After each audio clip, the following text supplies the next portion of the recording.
இன்றைக்கி நம்ம ரியா குட்டிக்கு என்ன சாப்பாடுன்னு பார்த்துடலாமா? வாங்க பார்க்கலாம். நம்ம ரியா குட்டிக்கு இன்றைக்கி கோழிக்கால் போட்டு தான் சாப்பாடு பொங்கி வச்சுருந்தேன். அது வச்சு தான் சாப்பாடு இன்றைக்கி ரெடி ஆக்கியாச்சு. அதுக்கு சாப்பாடு கொண்டு வைப்பமேன்னு கொண்டு வச்சேன். வச்ச உடனே அது என்ன பண்ணுதுன்னு பாருங்களேன். சாப்பாடை தொடவே மாட்டா. அவள் என்ன குட்டி போட்டிருக்கா, சாப்பிடவே மாட்டுக்கா. எதுக்குன்னு தெரில. பால் குடிக்கிறா, பண்ணு திங்கிறா, கோழியை பொரித்து கொடுத்தா திங்கிறா, எல்லாமே திங்கிறா. நான் சோறை மட்டும் சாப்பிடவே மாட்டேங்கிறா. அவள் எப்படி சாப்பிட்டுட்டு இருக்கான்னு பாருங்களேன்.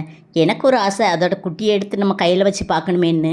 நான் குட்டி எடுக்கிறதுக்குள்ளே இனி ஒடி வந்து விரட்ட ஆரம்பிச்சிட்டா. அந்த அக்களை கீழே போட்டேன் பாருங்கள் எப்படி முறைக்கான்னு.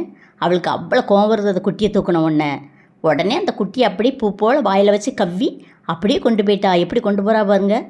எனக்கே பார்க்க ஆச்சரியமாக இருக்குது.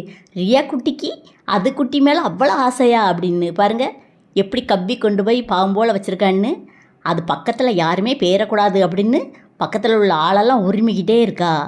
அவள் பண்ணுற சேட்டை இருக்கே தாங்க முடியலங்க நம்ம ரியா குட்டி.